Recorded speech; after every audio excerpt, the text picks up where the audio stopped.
दुनिया का ऐसा मुल्क जहाँ लड़कियाँ बेची जाती हैं। ये बुल्गारिया के रोमा लोग हैं।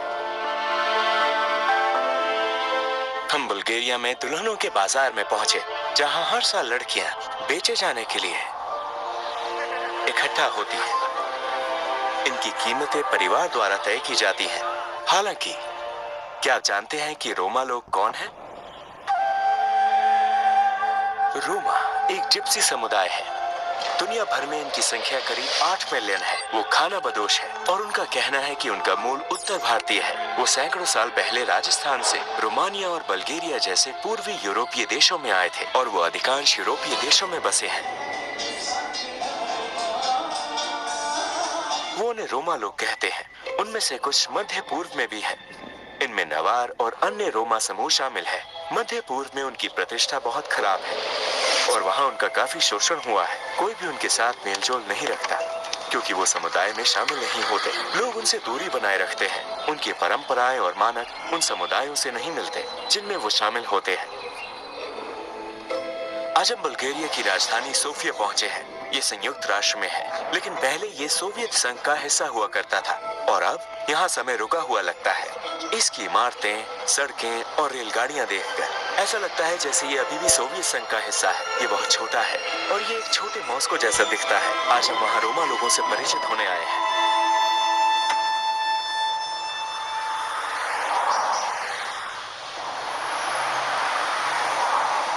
हाँ, ये सोफिया का सबसे बड़ा जिप्सी इलाका है। जिप्सी समुदाय में वाकई कुछ अच्छे लोग हैं, लेकिन उनमें से ज्यादातर अपनी ऐसी छाप छोड़ते हैं। आप ऐसा इलाका देख रहे हैं क्योंकि वो बिना इजाजत के घर बनाने की कोशिश करते हैं। वो जमीन ढूंढते हैं और वहाँ नए समुदाय में घर बनाना शुरू कर देते हैं। वो बल्गेरियाई लोगों को पसंद नहीं करते और बल्गेरियाई भी उनसे नफरत करते हैं। वो पानी या किसी भी दूसरी चीज का बिल नहीं चुकाते। नागरिकता होने के बावजूद वो बल्गेरियाई लोगों को पसंद नहीं करते। अभी भी आप देख सकते हैं ये उनका इलाका है और वो सब कुछ जमीन पर फेंक देते हैं। उन्हें इसकी परवाह नहीं है कि वो कूड़ा कहाँ फेंकते हैं। वो काम पर नहीं जाते और कोई भी उन्हें काम पर रखना नहीं चाहता क्योंकि वो काम नहीं करते। उनके पास बल्गेरियाई आईडी है और वोट देने का अधिकार भी है। वो चुनाव में वोट बेचने के लिए इसका इस्तेमाल करते हैं। आपको उन्हें जिप्सी कहने की जरूरत नहीं है। जिप्सी के लिए बुल्गारियाई शब्द सिगनी है। वो खुद को रोमी कहना पसंद करते हैं। हाँ, मुझे भी लगता है कि वो भारत से आए थे और अपने साथ वहाँ के रीति रिवाज भी लाए थे। उनमें से कुछ बहुत अच्छे संगीतकार हैं।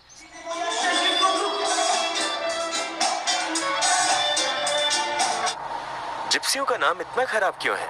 उनमें से बहुत से लोग यहाँ झुग्गियों में रह रहे हैं। वो चोरी करते हैं, वो बिल नहीं चुकाते और नियम भी नहीं मानते हैं।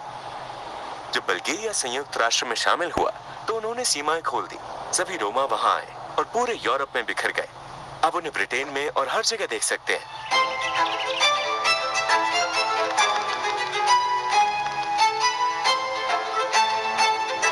इसलिए हमने सोफिया से स्टारा ज़गोरा तक 2 घंटे की ड्राइव करने का फैसला किया, जो तुर्की की सीमाओं से 2 घंटे की दूरी पर है। क्योंकि कल मेरा इवेंट है। Kalaichi are arriving from all over Bulgaria. Up to 5,000 Roma. आपको बहुत बहुत धन्यवाद। हमें बुलाने के लिए धन्यवाद। एक रोमा परिवार अपने घर में हमारी मेजबानी करेगा। बड़े दिन के लिए तैयारियां शुरू हो गई हैं। उसके पास सब कुछ है। उसने कपड़े पहने हैं, वो तैयार है, लेकिन सबसे महत्वपूर्ण बात शादी के लिए दूल्हा ढूंढना है। कीमत उस लड़के पर निर्भर करती है जो दुल्हन खरीदने की कोशिश कर रहा है। हाँ, और ये इस बात पर कि लड़की को लड़का पसंद है या नहीं। वो आप नीचे जा सकते हैं। 10-20 हजार। 20,000? हाँ, 10 से 20 हजार। एक ही हाँ, कलाची। शायद वो उसी में करना चाहते हैं। हम किसी हाल में नहीं स्वीकारते। उनकी बेटी कल के लिए तैयार है और उनका कहना है कि उसकी कीमत बाजार में 10 और 20 हजार के बीच में है। हाँ, उसकी एक और बहन है। वो पहले से ही शादीशुदा है। ये उसकी बहन है जो बाजार में बेची गई थी। शादी के बाजार से सभी लोग उसकी और उसकी माँ के साथ जा रहे हैं और हर कोई इस इवेंट की तैयारी के लिए दुल्हन के बाजार में जा रहा है। ये लगभग किसी असल जिंदगी के सोशल मीडिया जैसा लग रहा है। यहाँ लड़के लड़कियां एक दूसरे से मिलते हैं और शादी करते हैं। वो दूसरों से उनकी कीमत पूछते हैं।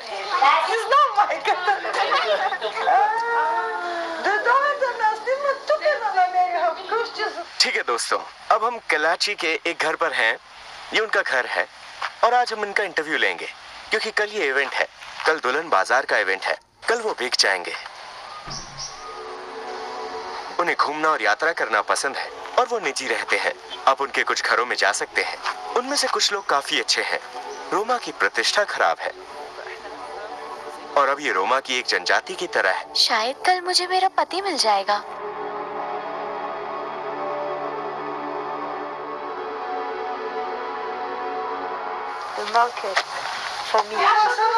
वो तैयार हो रही हैं। उसने कहा कि वो आज तुम्हें बेचने जा रही हैं ताकि उसे ढेर सारा पैसा मिल सके।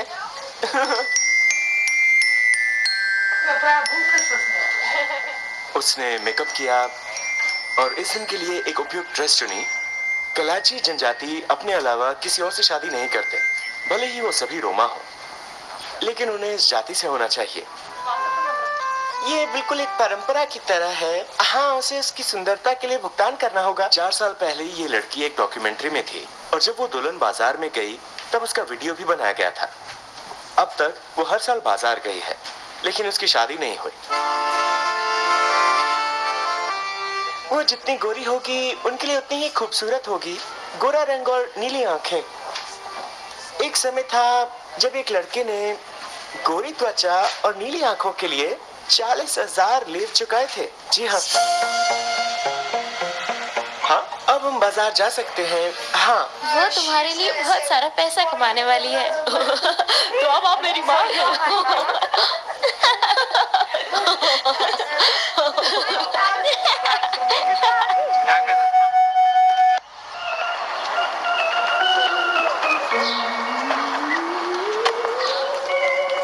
वो आ रहे हैं। वो यहाँ इकट्ठा होने लगे हैं।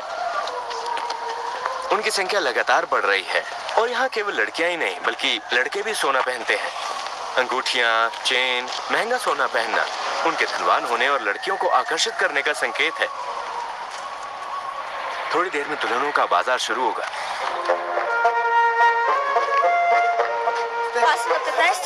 तो तुम 15 की और तुम 16 साल की हो? ये हर साल यहाँ आती हैं।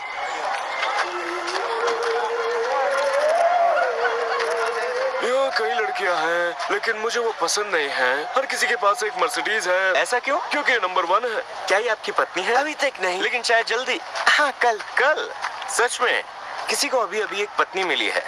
वो दोनों सहमत हैं। उनकी 2 साल पहले शादी हुई थी, लेकिन वो दोनों 7 साल पहले यहीं मिले थे। और अब उनके बच्चे भी हैं। हाँ, उनका एक बच्चा है।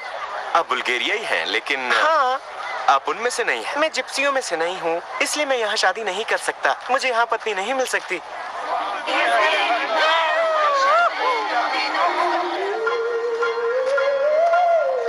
तो अब वो इंतजार कर रहे हैं। वो कुछ लड़कियों को जानते हैं, लेकिन वो बस इंतजार कर रहे हैं। साथ ही वो यहाँ पत्नियों की तलाश कर रहे हैं। सबसे पहले वो एक कुंवारी लड़की की तलाश में है। लड़की का कुंवारी होना महत्वपूर्ण है। जवान दिखने के लिए चेहरा ज्यादा महत्वपूर्ण है। अगर वो 20 से ज्यादा उम्र की है तो उनकी कीमत कम हो जाती है। होता यह है कि हर कोई एक लड़की को जानने लगता है। उसके बाद वो कीमत पर बातचीत करते हैं। यहाँ यूरोप में लड़कियाँ एक उत्पाद की तरह महसूस करती हैं। इसलिए यूरोपीय लोग यहाँ ये कहते हुए डॉक्यूमेंट्रीज बनाते हैं कि यूरोप में लड़कियाँ कैसे बेची जा रही हैं। यहाँ की लड़कियों को कुंवारी रहना पड़ता है। अगर वो नहीं है तो कोई भी उससे शादी नहीं करेगा। शायद ये उनके परिवार की संस्कृति और परंपराएं हैं जिसका असर उन पर इस तरह पड़ता है।